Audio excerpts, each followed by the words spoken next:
안녕하세요.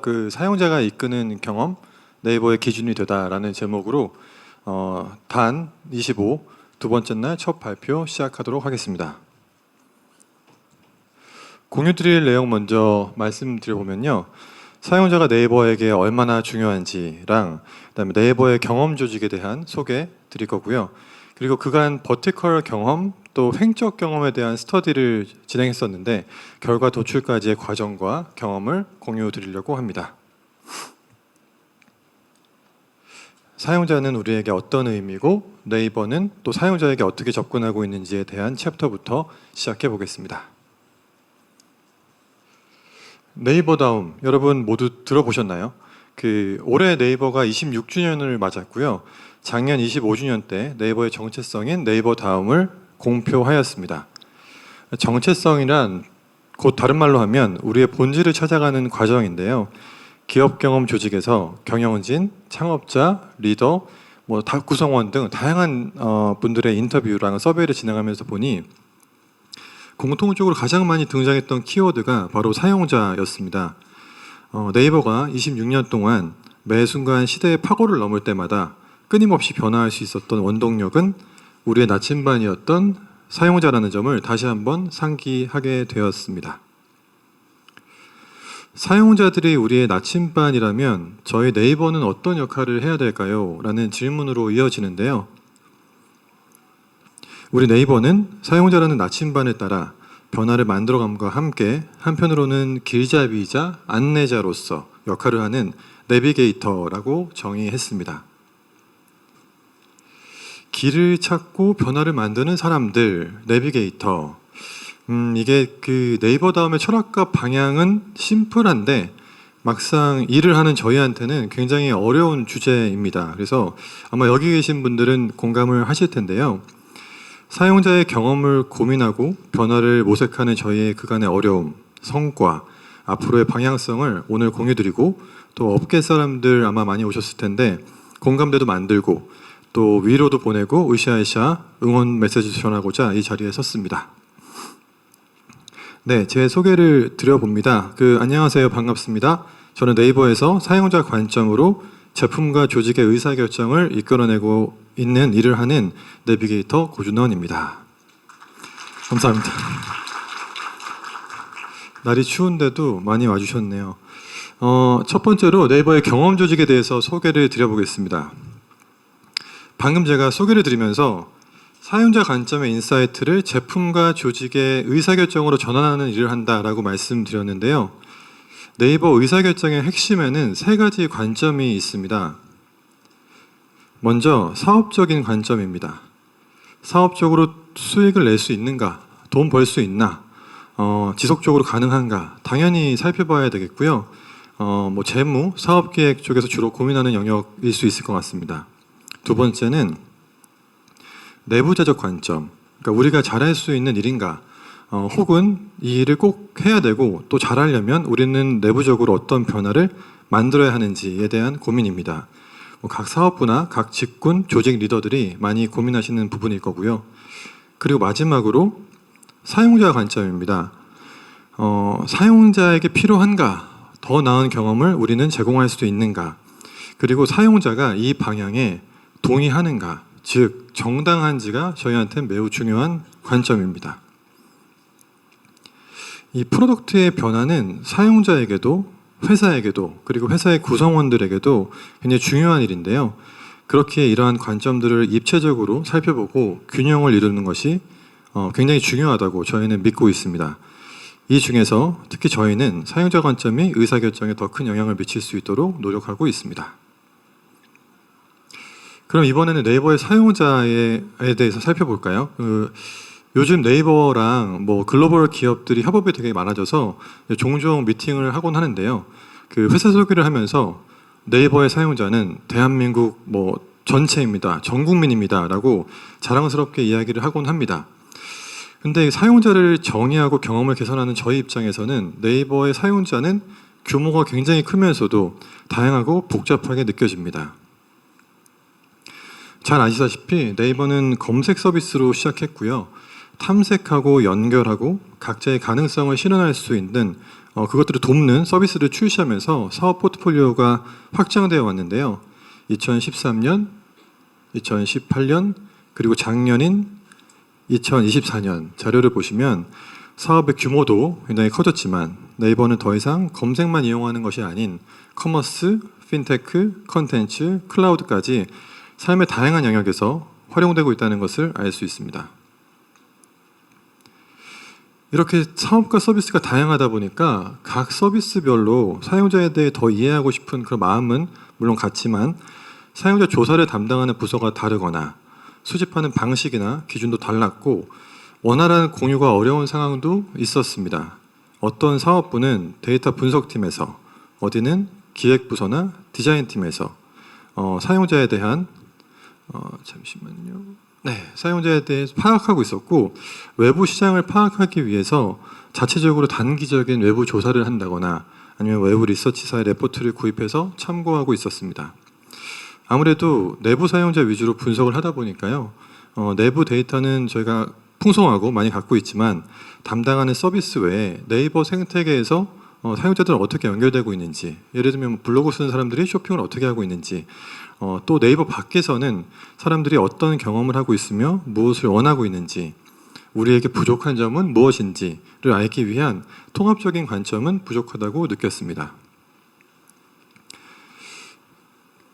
그래서 저희는 그 내외부 사용자들을 보다 통합적으로 이해할 수 있는 리서치 방안과 방법론들을 개발했고 전사의 사용자 관점에 대한 딜리버리를 효율화시키는 데 집중했고요. 또 레포트로만 남는 리서치는 굉장히 지양하고 이런 레포트만 쓰지 말자라고 생각하고 있고 또 무엇보다 사업과의 협업과 실질적인 의사결정, 프로덕트의 변화를 함께 만드는 구조를 만드는 것을 목표로 만들어가고 있습니다. 물론 내부적인 데이터도 검증하고 교차 분석하고 신뢰도도 높여가면서요. 이를 통해서 사업부나 직군 상관없이 원하는 사람이라면 모두가 확장된 시야를 갖고 누구든 사용자 중심으로 논의를 나누고 의사결정을 할 수 있게 만드는 것이 저희의 목표이기도 합니다. 이러한 협업이 원활하게 흘러가려면 그리고 시너지를 만들려면 업무 범위와 방법론에 대한 정의와 정리가 굉장히 중요했는데요. 막 저희 리서치한다, 사용자 조사한다, 경험을 만드는 조직에서 이래라 저래라 하는 잔소리꾼 역할이 아니라 없으면 안 되는 전문가 그룹이자 의사결정 파트너로서 다가가도록요. 그래서 먼저 거시 관점의 시장 동향과 사용자 행태 트래킹을 통해서 시장에서의 경험 경쟁력을 조사하는 매크로 리서치를 세팅해 명확한 타겟과 나아가야 될 방향과 목표를 사업부와 함께 설정하고요. 그리고 아마 이미 많이 하고 계실 텐데요. 유저빌리티 테스트, UT, 사용자 인터뷰, A/B 테스트 통해서 좋은 사용성과 경험이 제공되고 있는지 살펴보는 마이크로 리서치도 구분해두고 그리고 이 둘이 또 때로는 되게 모호한 연결점들이 아마 있으실 겁니다. 사업부들이랑 말이 안 통할 때도 있으실 거고요. 그래서 그 연결점들을 잇고 의견을 모으기 위해 진행하는 유저 전이 매핑, 페르소나 개발, 워크숍 등이 포함된 미들레인지 영역까지 다양한 상황과 문제에서의 방법론들과 업무 아레나를 정리를 했고 각 사업부들의 니즈와 상황에 맞춰서 긴밀히 협업해 나가고 있습니다. 이런 업무들이 많이 해보셨겠지만 커뮤니케이션이나 협업 난이도가 굉장히 높은 일이고 또 이런 업무를 하려면 그 다양한 배경과 경력을 갖고 있는 동료들이 많이 필요합니다. 그래서 멋지고 일 잘하는 동료들을 어렵게 막 모아서 같이 하고 있는데요. 오늘도 여기 이제 앞에 많이 앉아가지고 눈을 똘망똘망하게 뜨고 다 함께 해주고 계십니다. 그래서 다양한 사람들이 그 함께 뜻을 모으고 해야 할 일이 무엇인지 되새길 수 있는 비전과 미션 설정이 특히 중요한데요. 먼저 저희의 비전은 Align Naver to Users입니다. 네이버가 사용자를 향하도록 만든다, 그리고 사용자와 같은 방향을 보도록 만든다는 것이 저희의 비전이고요. 그에 따르는 미션은 사용자 관점으로 본질과 문제를 재정의하고 그리고 협업을 통해 전략적 해결안을 도출하고 적용하며 일관되고 연결된 네이버 경험과 문화를 만든다입니다. 미션 수행을 위해 여러 가지 업무들을 진행하고 있는데요. 오늘은 본질과 문제를 재정의하기 위해 경험을 측정하고 진단하는 역할에 대해서 설명을 좀 더 드려볼게요. 경험의 측정과 개선에 대한 내용입니다. 여러분 네이버에 많이 사용하시나요? 자주 사용하시죠? 여러분들에게 네이버는 어떤 의미고 주로 어떨 때 사용하시나요? 저희가 풀어보고자 했던 초창기 질문은 사용자한테 네이버는 어떤 의미고 영향력인가 였는데요. 이게 리서치 설계나 방향을 잡다 보니까 쉽지가 않더라고요. 왜냐하면 사용자들한테 네이버는 정보를 찾고 탐색하는 검색 플랫폼이기도 하고, 또 한편으로는 뭐 쇼핑도 하고 뭐 비행기 예약도 하는 커머스 서비스였고요.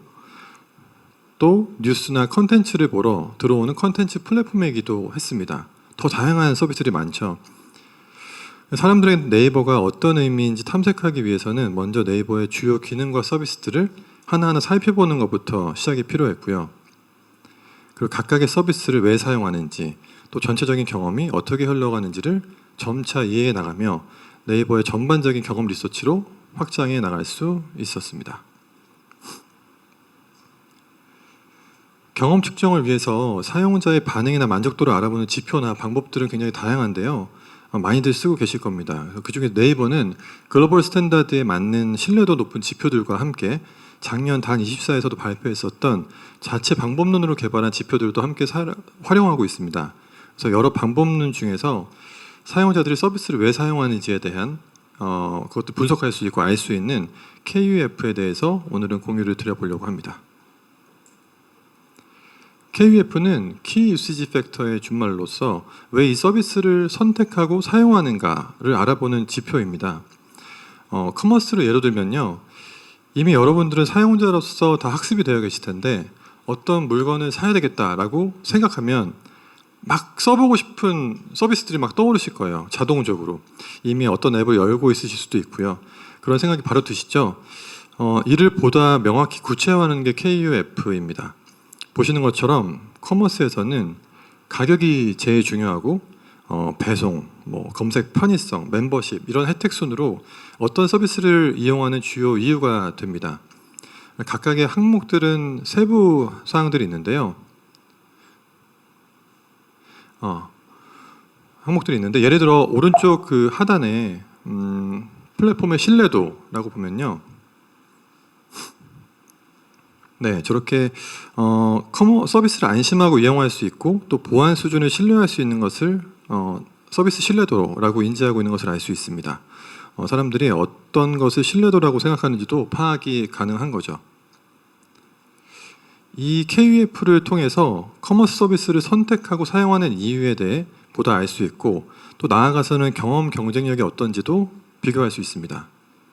이 표 보시면 가운데 이렇게 고동처럼 생겨 있는 연두색 영역이 사용자들의 니즈를 나타내고 있고요. 그 기준보다 더 만족도 높은 경험을 제공하고 있는지 아니면 좀 못 미치고 있는지에 따라서 경험 경쟁력을 알 수 있고 또 경쟁 회사들과 비교 분석도 할 수 있습니다. 가격에 대해서는 엄청 바가 높죠. 저기를 맞출 수 있는 서비스들은 아직 없어 보이고, 그다음에 배송, 두 번째 1시 방향의 배송의 경우는 어떤 한 경쟁사는 참 잘하고 있죠, 저희보다. 그리고 네이버는 검색 편의성, 멤버십 혜택, 상품의 다양성과 주문의 편리함이 기대치를 넘어 좋은 경험이라고 생각해 주시는 것 같습니다. 이 표를 바탕으로 의사결정을 해야 됩니다. 우리가 더 잘하는 걸 더 잘할 건가? 아니면 못하는 부분을 죽어도 꼭 따라잡을 것인가? 여러분들도 그러한 고민과 선택을 매일매일 수없이 하실 텐데요. 저희는 어떤 의사결정을 해나가고 있을까요? 전략적인 부분이라 자세한 설명을 못 드리지만 네이버에서는 아쉽게 느끼고 있는 배송이 있는데 요즘 M배송은 써보셨나요? 약속 일자에 맞춰서 되게 정확히 오기도 하고 또 빨리 오고 또 무료 반품도 되고 그래서 그게 그렇게 써볼 만하다고 하니까 안 써보신 분들은 한번 꼭 써보시면 좋겠고 그리고 이 이후에 조사를 몇 번 더 진행했는데 경험 경쟁력도 배송 쪽에서는 굉장히 많이 올라가고 있어서 그것도 다음에 한번 공유 드려보면 좋겠습니다. 근데 전에 보여줬던 그 지표만으로는 사실 의사결정하기가 되게 어렵죠. 이게 시장이 녹록하지가 않습니다. 복잡한 커머스들의 문제를 더 풀어가려면 KF를 다시 카테고리 대상으로 딥다이브를 할 필요가 있는데요. 카테고리별로도 KF가 다 다릅니다. 예를 들어 식료품은 역시 배송이 굉장히 중요하다라고 알 수 있고요. 패션, 의료 카테고리는 상품의 다양성과 편리한 검색, 그리고 교환 반품의 기능이 잘 작동하는 게 굉장히 중요해 보입니다. 건강식품은 상품과 플랫폼의 신뢰도가 구매에 영향을 많이 미치는구나 라고 아실 수 있을 겁니다. 이러한 데이터를 바탕으로 각 카테고리 담당자들과 차별화된 고객 중심의 전략이란 무엇일지 고민을 더 하게 되고요. 저희와는 더 정교하고 다양한 가설들을 만들면서 의사결정을 해나가고 있습니다. 더 깊게 보려면 사용자나 특정 그룹의 대상을 분석하고 인사이트를 도출하는 게 필요한데요. 이런 말씀 많이 들어보셨을 거예요. 젠지 타겟 우린 꼭 잡아야 된다. 30대 여성 그룹의 의견을 들어보니 라고 했는데 뭔가 구체적인 것 같지만 막연하다고 들리지는 않으신가요? 저희가 잡아야 되는 30대 여성은 도대체 어떤 분들일까요? 저희가 만들어가는 페르소나와 유저 세그멘트를 오늘 다 공유드리진 못하겠지만 그 중에 저희 방향성을 이해하실 수 있는 두 가지 구분을 설명을 드려볼게요. 하나는 라이프 스테이지입니다. 그 인생에는 여러 가지 스테이지가 있는데요. 예를 들어 결혼 여부, 자녀가 있고 없고, 또 이 자녀의 연령대에 따라 자신의 의지와는 다르게 그 스테이지에 맞춰서 살게 됩니다. 여기 아마 그 결혼 아직 안 하신 분들 계실 텐데 그 자신감에 차 있으시겠지만 결혼을 하고 애를 낳으면 그냥 그렇게 사셔야 됩니다. 그리고 저도 물론 행복하게 잘 살고 있습니다. 그리고 또 하나는 라이프 스타일이 있습니다. 이거는 취향을 굉장히 많이 반영하고 있죠. 최신 트렌드에 관심이 많거나 여행에 관심이 많거나 자동차, 패션 어떤 주제에서도 상관없이 이거는 그 데모나 나이에 상관없이 공통 관심사 그룹이 만들어집니다. 이러한 세그먼트를 KUF에 접목시켜 보면 각각 어떤 그룹이 어떤 특성에 더 민감하게 혹은 좀 덜 반응하는지를 알 수 있습니다. 당장 내일 새벽에 기저귀가 도착해야 되는 상황이라면 기혼 영유아 그룹에게 배송은 서비스의 충성도를 매우 높일 수 있는 그 중요한 팩터이고요.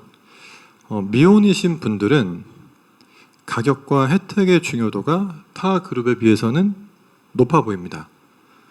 그리고 초등생 자녀를 둔 그룹이라면 상품의 신뢰도가 굉장히 중요하고요. 이러한 이니셔티브를 바탕으로 네이버의 데이터를 더해서 검증해가면서 세그먼트와 페르소나를 개발해 나가고 있는데요. 아마 내년에는 보다 많은 사례를 공유드려 보도록 하겠습니다.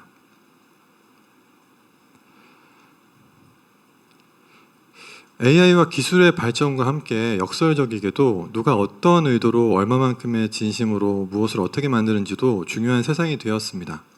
긴 시간은 아니었지만 기업 존재 이유와 사명, 또 지향 가치부터 사용자에 대한 이해가 저에게 얼마나 중요한지, 또 Y를 찾아나가는 과정들, 그다음에 저희 경험 조직의 미션에 대해 공유할 수 있어서 저는 반갑고 기뻤고요. 이어서 그 현주님이 소개해줄 횡적 경험 연계를 위한 사용자 리서치에 대해서도 관심 갖고 들어주시면 감사하겠습니다. 안녕하세요. 익스피리언스 시너지 박현주입니다. 지금까지 네이버 경험 조직의 목적과 방향성, 또 각 서비스 조직과 협업하면서 저희가 구체적인 서비스 개선을 만들어가는 과정에 대해 말씀드렸는데요. 이어서 저는 전사 중앙 조직에 속한 사용자 경험 전략가로서 경험을 어떻게 바라보고 있는지, 또 네이버의 지난 과정과 시행착오를 말씀드리겠습니다. 네이버는 다양한 분야에서 여러 층위로 서비스를 만들고 있는 회사입니다. 그리고 우리는 이러한 서비스들이 서로 연결된 경험을 제공하고 있는데요. 그래서 네이버에서는 개별 서비스 경험에 대한 고민뿐 아니라 전체 생태계 차원에서 좋은 사용자 경험을 제공하기 위한 고민이 반드시 필요합니다. 생태계 사용자 경험 강화는 사용자의 편리한 경험뿐 아니라 저희의 비즈니스 성과를 더 높이기 위해서라도 반드시 필요한 고민인데요. 생태계 경험 강화, 이거를 조금 다르게 표현하자면 어떻게 우리가 가진 여러 서비스를 하나의 서비스처럼 느껴지도록 하면서 또 서로 시너지를 창출하고 그 안에 사용자를 정착시킬 수 있을까? 바로 그 고민입니다. 좀 말로만 들어도 조금 지난하고 막막한 과정처럼 느껴지시지 않나요? 하나의 서비스가 성장하면서 서비스의 범위가 넓어지고 또 서비스가 하나씩 추가되는 것은 어쩌면 당연한 과정이라 여기 계신 많은 분들께서 한 번쯤은 고민해 보신 문제일 거라고 예상이 됩니다. 그렇다면 여러 서비스를 어떻게 하나의 서비스처럼, 하나의 생태계에서 출발한 서비스처럼 느껴지게 할 수 있을까요? 서비스명 앞에 모두 네이버를 붙이거나 초록색으로 무장한 로고 혹은 초록색으로 무장한 버튼이나 화면을 제공하면 되는 걸까요? 물론 방금 말씀드린 내용도 브랜딩 차원에서는 굉장히 중요한 부분입니다. 하지만 그보다 나아가서 저희는 전사 경험 조직으로서 조금 더 내재적인 관점에서부터 출발하는 일관성이 중요하다고 생각했습니다. 예를 들면 네이버가 경험을 어떻게 바라보고 있는지 그 철학과 태도에 대한 이야기인데요. 이를 위해서 저희는 사용자 경험, 그러니까 네이버에서 바라보는 사용자 경험이 무엇인지 그 지향점을 보다 좀 구체적으로 정의해 보고자 했습니다. 먼저 사용자 경험을 크게 목적형 경험과 공감형 경험으로 나눴는데요. 보이시는 것처럼 목적형 경험은 사용자가 서비스를 찾은 목적을 원활하게 달성할 수 있도록 기능적으로 돕는 경험을 의미합니다. 그리고 공감형 경험은 사용자가 서비스를 이용하는 과정 내내 온전히 즐길 수 있도록 감성적으로 돕는 경험인데요. 한 번 더 구체적으로 지향점에 대해서 설명을 드려보자면 사용자에게 필요한 기능이 충분히 제공되고 있는지, 또 정확성과 안정성을 기반으로 사용자가 믿을 만한 서비스를 제공하고 있는지, 또 간결하고 또 빠른 흐름을 통해서 사용자가 그 목적을 달성하는 과정을 쉽고 빠르게 달성할 수 있는지와 같은 구체적인 요건을 달성했을 때 저희는 좋은 사용자의 목적형 경험을 제공할 수 있다고 보고 있고요.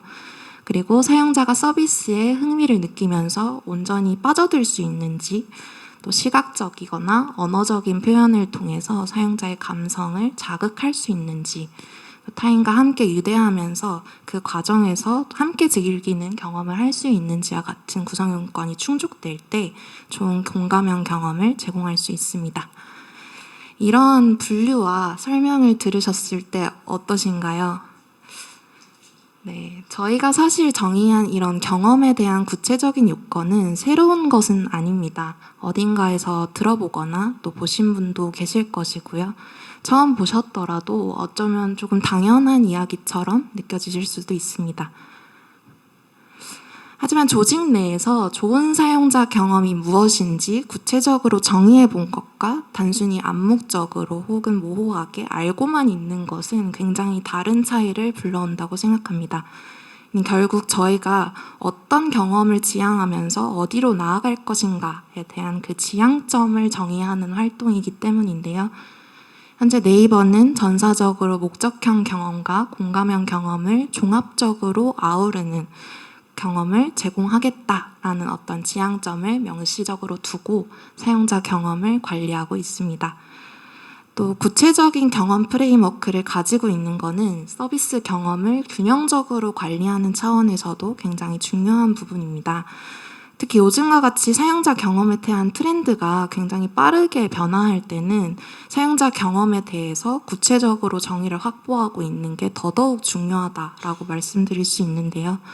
그렇지 않으면 쉽게 트렌드에 휩쓸려서 어떤 경험, 특정 부분에 대해서 편중된 개편을 진행할 수도 있고요. 그 과정에서 심하면 우리 서비스가 갖고 있는 고유 가치를 잃어버리는 결론까지 가져올 수 있기 때문입니다. 더불어 저희는 경험의 세부적인 요건을 종합적으로 충족하면서 그 관리해 나가는 것이 IT 서비스의 사업적 성과에도 중요한 의미를 가진다는 것을 증명했는데요. 지금 보여드리는 결과 차트는 목적형 경험과 공감형 경험을 종합적으로 고려하면서 균형적으로 개편했을 때 사업 분야와 관계없이 체류 시간이 증가한다라는 사실을 보여줍니다. 이는 실제로 저희가 2022년부터 2024년까지 사용자가 매일 주로 이용하는 서비스를 중심으로 체류 시간 추이와 함께 해당 서비스에서 진행한 개편 사항을 분석한 결과입니다. 도구적 역할이 강한 실용 서비스든 그 서비스 안에 즐길 거리가 많은 엔터 서비스 등 사용자의 기능적 니즈와 함께 감성적 니즈를 함께 고려한 경우에는 매년 평균적으로 체류 시간이 3%씩 증가했습니다. 그리고 단순히 이제 기능을 개선하거나 아니면 사업성을 강화하기 위한 개선만 이뤄진 경우에는 서비스의 사업 분야와 관계없이 매년 체류 시간이 2%씩 하락했습니다. 이렇게 저희는 사업 측면에서도 사용자 경험을 관리한다는 것, 또 종합적으로 고려한다는 것이 얼마나 중요한지 그 사실을 확인하면서 전사적으로도 사용자 경험의 중요성을 다시 한번 상기할 수 있었습니다. 자, 그러면 이렇게 구체적인 좋은 사용자 경험에 대한 프레임워크를 저희가 어떻게 활용하는가 하면 전사적인 관점에서 사용자 경험을 진단하고 또 객관적으로 향후 전략을 제안하는 기준점이 되는데요.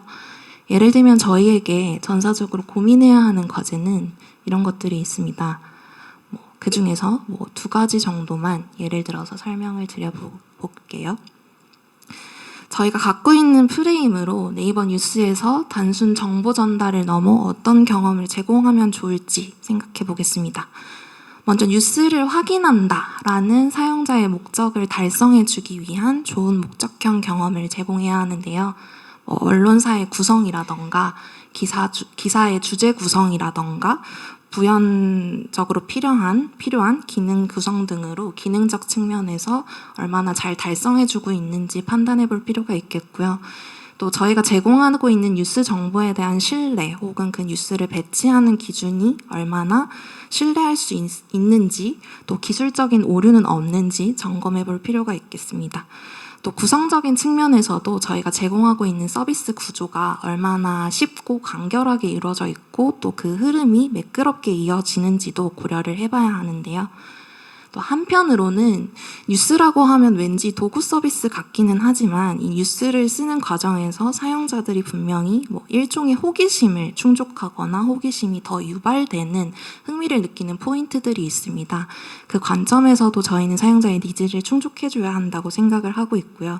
예를 들어 하나의 기사를 보기 시작한 이후에 떠오르는 질문을 끊임없이 풀어갈 수 있도록 탐색 흐름을 잘 만들고 있는지 고민을 해봐야 하고 또 소위 눈살 찌푸려지는 기사들은 없는지 그렇게 함으로써 사용자 감정을 저희가 충분히 배려하고 있는지에 대한 진단도 필요하겠고 또 마지막으로는 다른 사용자와 함께 가벼운 토론을 진행하면서 뉴스 소비 자체를 자연스럽게 소통 소재로 활용할 수 있는 장을 저희가 만들어주고 있는지도 분석이 필요하겠습니다.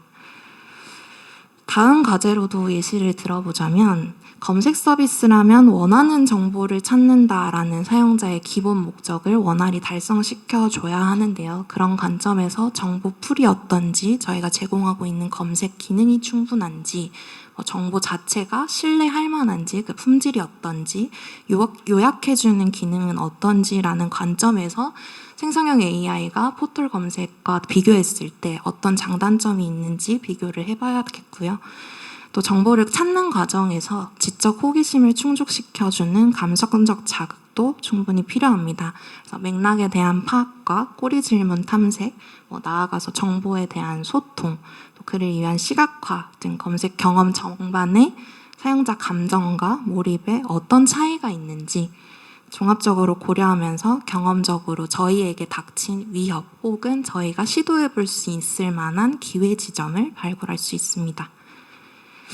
요약하자면 저희는 이렇게 사용자 경험에 대한 구체적인 프레임워크를 기반으로 특정 영역에 치우쳐지지 않고 종합적으로 문제 지점을 발굴하고 있는데요. 이렇게 했을 때 어떤 경우에는 경쟁사 대비해서 저희가 조금 더 강화해야 하거나 혹은 개선해야 하는 경쟁 지점이 발굴이 되어서 바로 개선 전략을 도출을 하기도 하고요.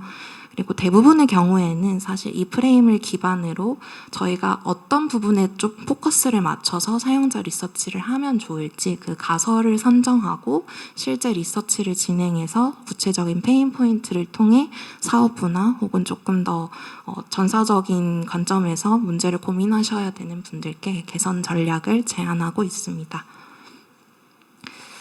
근데 이렇게 했음에도 불구하고 사실 여전히 전체 생태계를 어떻게 더 잘 연결시킬 수 있을지 그 시너지에 대한 답을 찾기는 조금 어려웠는데요. 이를 돌파하기 위해서 저희가 다시 한번 주목해 보기로 한 건 아무래도 역시 사용자입니다. 서비스 간 연계를 위한 사용자 경험 전략을 어떻게 도출할 수 있을까요? 저희가 찾아본 답은 현재 제공되고 있는 단일 서비스의 영역을 넘어서서 철저히 사용자의 입장에서 이용 흐름과 연계 지점을 찾아보자는 것이었습니다. 예를 들어 기존에 저희가 금융 서비스에 대한 사용자 리서치를 한다고 하면 사용자가 우리 서비스에 들어와서 자산을 어떻게 등록하는지, 그다음에 그 등록된 자산을 확인하는 그 변동 상황을 확인하는 과정, 그리고 추가적으로 가입할 만한 금융 상품이 없는지 탐색하는 경험, 마지막으로 실제로 금융 상품을 가입하는 이 전이로 리서치를 진행했었는데요. 그러니까 말하자면 저희가 현재 제공하고 있는 서비스 영역 안에서 사용자 행태든 인지적인 만족도든 리서치를 진행했었습니다. 근데 이걸 조금 더 확장해서 사용자 행태에 대한 조사를 조금 더 함께 진행해 보자라는 생각인데요. 해당 서비스 안에서 이뤄지는 행동이 아니더라도 그 사람이 가진 기본적인 성향과 다른 서비스 이용 행태를 같이 한번 조사를 해보는 겁니다. 예를 들자면 평소에 재테크 정보를 어떤 서비스에서 주로 수집하는지, 얼마나 자주 수집하는지, 다른 사람과 재테크 관련 대화를 나누는지, 대화를 나눈다면 어떤 사람들과 대화를 나누는지와 같은 문항들을 함께 포함하는 겁니다. 이렇게 함으로써 저희는 사용자 행태에 따라서 유형을 조금 나눠볼 수 있을 거라고 생각을 했고, 그렇게 됐을 때 각 유형별로 어떤 지점에서 저희 서비스에 반응하고 있는지, 혹은 네이버 생태계에 있는 다른 서비스와 연계해 줬을 때 더 만족도가 올라가진 않을지 그런 힌트를 찾아볼 수 있을 것이라고 예상했습니다. 실제 사용자 리서치는 다음과 같은 순서로 진행이 되었는데요. 앞서 말씀드린 것처럼 네이버 서비스 경험에 대한 인지평가 문항과 함께 해당 분야에 적용될 수 있는 다양한 일반 행태 문항을 함께 구성합니다. 그리고 외부 패널을 통해서 리서치를 진행한 다음에 사용자 행태 데이터를 기반으로 유형을 나눠보는데요. 유형은 지금 현재 저희는 계층 군집 분석을 통해 도출하고 있습니다. 계층 군집 분석을 통해 그 클러스터링을 한 다음에 클러스터링한 그 그룹별로 튀는 변수를 확인해서 사용자 군집별 특징을 도출하고요. 그런 다음에 이제 군집 유형을 대표적인 어떤 명사로 정의를 해보는데요. 데이터 분석에 조금 익숙치 않으시면 조금 낯설게 느껴지실 수도 있지만 사실 요즘엔 저희 주변에 굉장히 똑똑한 친구들이 많잖아요. 저도 GC나 CC 열심히 사용하고 있는데 참 좋은 세상입니다. 이렇게 행태별로 유형을 나눠보고 나면 각 그룹별로 네이버 서비스에 대한 인지평가 결과와 함께 또 해당 그 그룹의 특이한 행태를 함께 비교를 해보면 그 사용자를 더 잡기 위해서 저희가 어떤 전략을 제공하면 좋을지 도출할 수 있습니다. 실제로 상반기에 A 서비스에 대한 경험 진단에서 40여 개에 대한 가까운 그 행태 문항을 함께 포함해서 리서치를 진행을 해봤었는데요. 사실 제가 특정 서비스를 지칭해 드리면 조금 더 이해하시기는 쉬우시겠지만 대회비가 섞여 있기 때문에 지금 떠오르시는 한 서비스를 그냥 상상해 주시면 좋을 것 같습니다. 사용자 유형화를 통해서 저희는 1000명의 응답자를 총 5개의 군집으로 나눠볼 수 있었고요. 이렇게 했을 때 현재 네이버에 대해서 평가를 좋게 해주는 사람과 좋게 해주지 않는 그룹, 그리고 네이버에 대해서 향후 기대감을 갖고 있는 사람과 기대감을 갖고 있지 않은 그룹, 이렇게 두 축으로 한번 매핑을 해볼 수 있었고, 그리고 해당 서비스의 시장 경쟁 현황을 봤을 때 저희는 나 유형 사용자를 우선순위가 높은 타겟 사용자로 선정할 수 있었는데요. 이들의 행태적 특징을 한번 보니 원래 연결되지 않았던 C 서비스에 대한 기전 니즈와 활용 비율이 굉장히 높은 것을 발견할 수 있었습니다. 그러니까 다시 말하자면 지금 네이버는 A 서비스와 C 서비스를 잘 연계해주고 있지 않은데 나 유형 사용자 같은 경우에는 본인들이 알아서 C 서비스를 찾아가서 본인들의 기저에 깔려있는 니즈를 직접 해소하고 있는 겁니다. 이런 과정을 통해서 저희는 A 서비스와 C 서비스를 조금 더 연계해주는 흐름을 만든다면 나 유형 사용자를 조금 더 오래 정착시킬 수 있을 거라는 전략을 제안할 수 있었고요. 이렇게 함으로써 사용자를 중심에 두면서 새로운 경험과 또 사업으로까지 넓혀갈 수 있는 프로토콜의 기초를 마련할 수 있었습니다. 오늘 저희는 서비스 영역을 확장하고 있는 IT 회사에서 경험 조직이 어떤 의미이고 또 어떤 관점으로 무슨 일을 해야 하는지 네이버의 현재 시도를 최대한 투명하게 말씀드렸는데요. 저를 포함해서 여기 계신 많은 분들께서 다루고 있는 사용자 경험이라는 것이 사실 넓게 보자면 굉장히 큰 영역이라 마침표를 찍을 수 없는 분야인 것 같습니다. 여전히 저희도 답을 찾아가는 중인데요. 앞으로 점점 더 조금씩 발전해 나갈 네이버의 경험도 계속 기대해 주시면 감사하겠습니다. 감사합니다.